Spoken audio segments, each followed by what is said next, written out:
Welcome to my YouTube channel physics academy. First year physics का जो topic है convention to indicating SI units, वो हम आज डिस्कस करेंगे।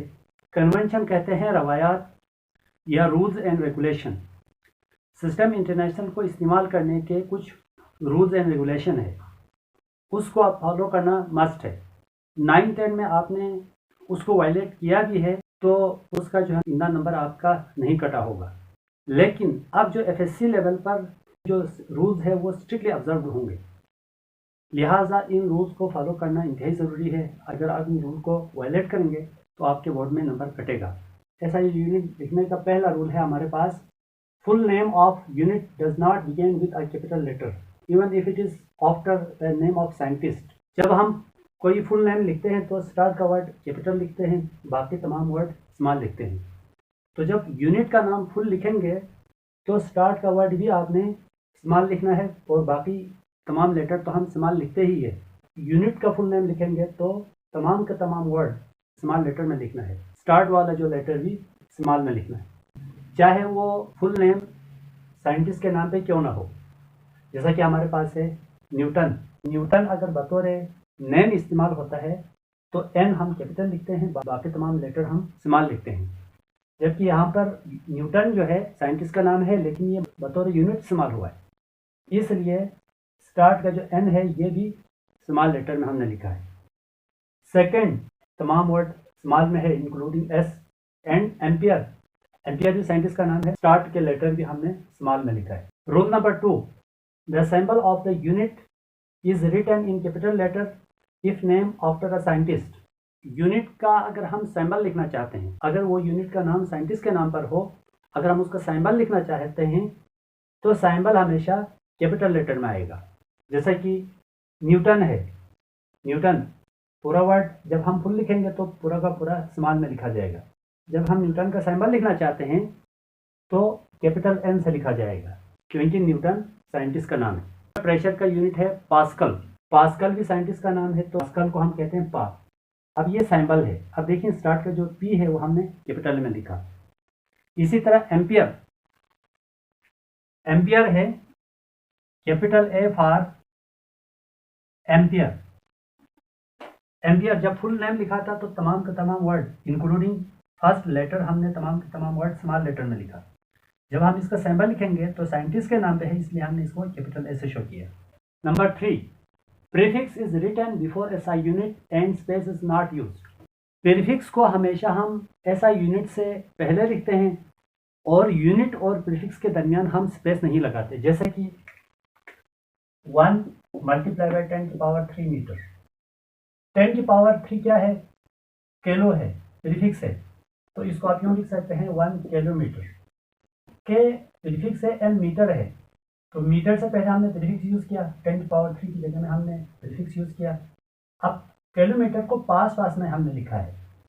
अगर आप ऐसे डिस्टेंस पे लिखेंगे तो फिर ये गलत होगा, इसलिए आपने प्रीफिक्स और यूनिट के दरमियान स्पेस नहीं देना। चौथे नंबर पर, combination of base units is written each with space apart. अगर किसी क्वांटिटी का कम्बिनेशन ऑफ यूनिट हो, सपोज एक डिराइव्ड यूनिट है, एक बेस यूनिट है, तो उस सूरत में उन दोनों यूनिट के दरमियान थोड़ा सा आपने स्पेस देना है।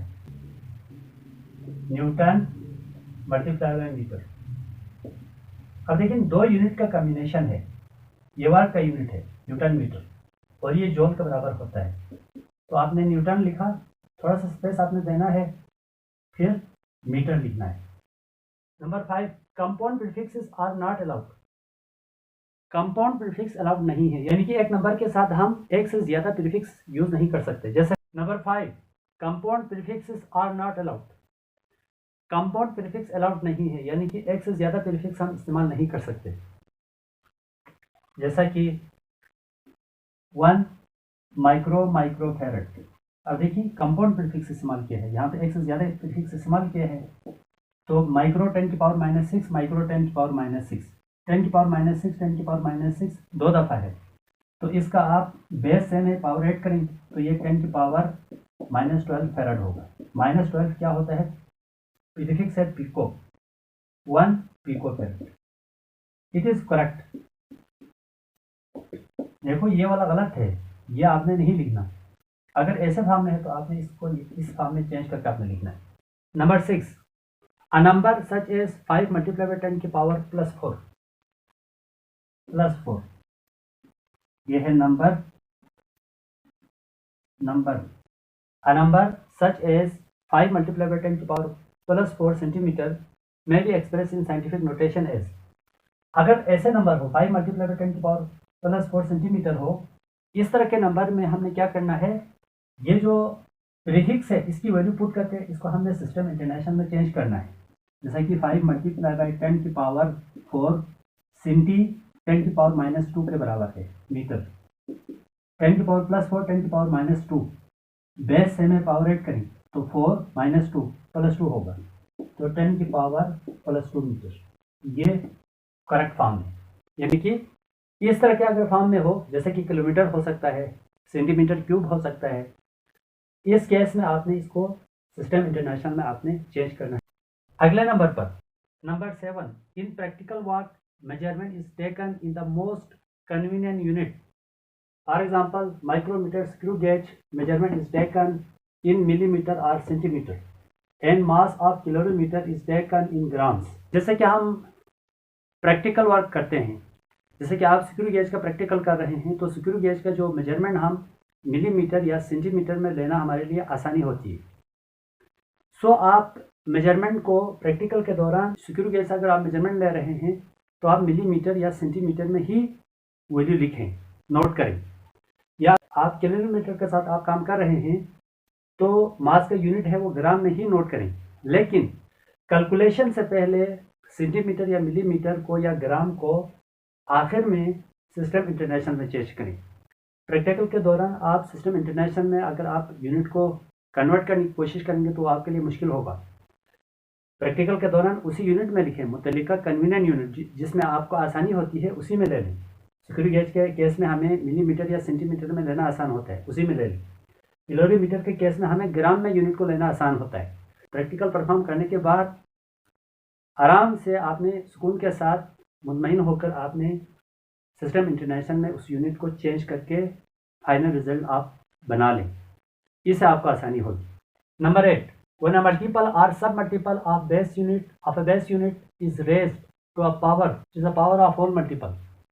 When a multiple or submultiple of a base unit is raised to a power which is the power of whole multiple। For example, multiple or submultiple of a base unit। Base unit का multiple या सब multiple क्या होता है पहले आप वो समझें।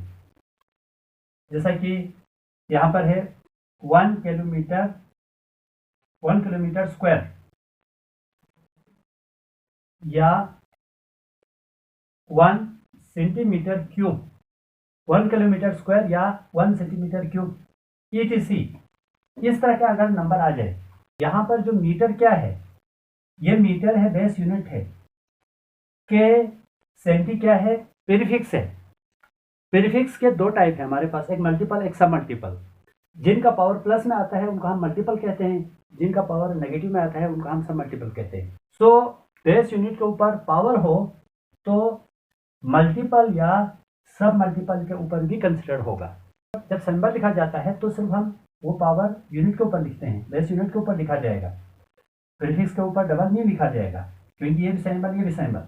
बेस यूनिट के ऊपर पावर लिखा जाएगा, वही जो है वो प्रीफिक्स के ऊपर भी होगा, मल्टीपल के ऊपर भी होगा, लेकिन अलग अलग पावर नहीं लिखा जाएगा।